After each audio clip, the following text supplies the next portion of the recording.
நம்ம உடம்ப ஒரு பெரிய தொழிற்சாலை அப்படின்னு வச்சுக்கிட்டா, அந்த தொழிற்சாலையில் அதாவது ஃபேக்ட்ரியை தடையில்லாமல் ஓட வைக்கிற கெமிக்கல் மெசஞ்சர் தான் இந்த ஹார்மோன்கள்.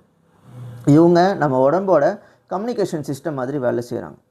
இது எப்படி வேலை செய்யுது அப்படின்னா, ஒரு லாக் அண்ட் கீ மெக்கானிசம் மாதிரி தான் வேலை செய்யுது. ஒவ்வொரு ஹார்மோனும் ஒரு சாவி மாதிரி. அது கரெக்டான பூட்டை திறக்கணும், அதாவது கரெக்டான செல்களை திறந்தால் தான் அந்த உறுப்பு வேலை செய்ய ஆரம்பிக்கும். நம்ம மூளைக்கு அடியில் இருக்கக்கூடிய பிட்யூட்டரின்ற கிளாண்டு தான் எல்லாத்துக்கும் மாஸ்டர். நம்ம கழுத்தில் இருக்கக்கூடிய தைராய்டுன்ற கிளாண்டு நம்ம மெட்டபாலிசத்தை கவனிச்சிக்குது. கணையம் பேங்க்ரியாஸு சர்க்கரையை கவனிக்குது. கிட்னிக்கு மேலே இருக்கக்கூடிய அட்ரினல் கிளாண்ட் வந்து நம்மளுடைய ஸ்ட்ரெஸ் லெவலை மெயின்டைன் பண்ணுது. இந்த ஹார்மோன்கள் ரொம்ப துல்லியமான அளவில் இருக்கணும்.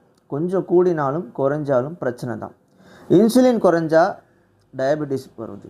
அதேமாதிரி தைராய்டு மாறினா வெயிட் ஏறும் இல்லை இறங்கும், இந்த மாதிரி நடக்கும். ஸ்ட்ரெஸ் ஹார்மோன் அதிகமானால் தூக்கம் இல்லாமல் ஆகிடும். இதை சரி பண்ண 4 முக்கியமான விஷயங்கள் வேணும். ஒன்று, சரியான தூக்கம். குறிப்பாக இரவு 10 மணிலிருந்து அதிகாலை வரை தான் இந்த ஹார்மோன்கள் ரிப்பேர் நடக்கும். 2வது, ஆரோக்கியமான உணவு.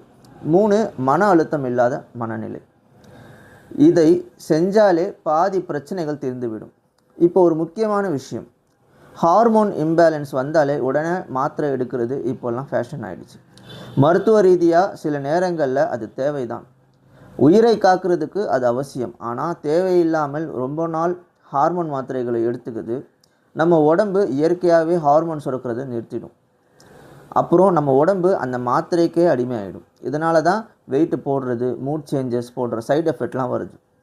கடைசியாக ஒன்று சொல்லிக்கிறேன், எக்ஸ்டர்னலாக ஹார்மோன் கொடுக்கறத விட நம்ம உடம்பே அதை இயற்கையாக சுரக்க வைக்கிறது தான் உண்மையான ஹீலிங். அப்போ மாத்திரைகளை தாண்டி உங்களுடைய லைஃப் ஸ்டைலை மாற்றுங்க. இந்த ஹார்மோன்கள் சேஞ்சஸ் தானாகவே நடக்கும்.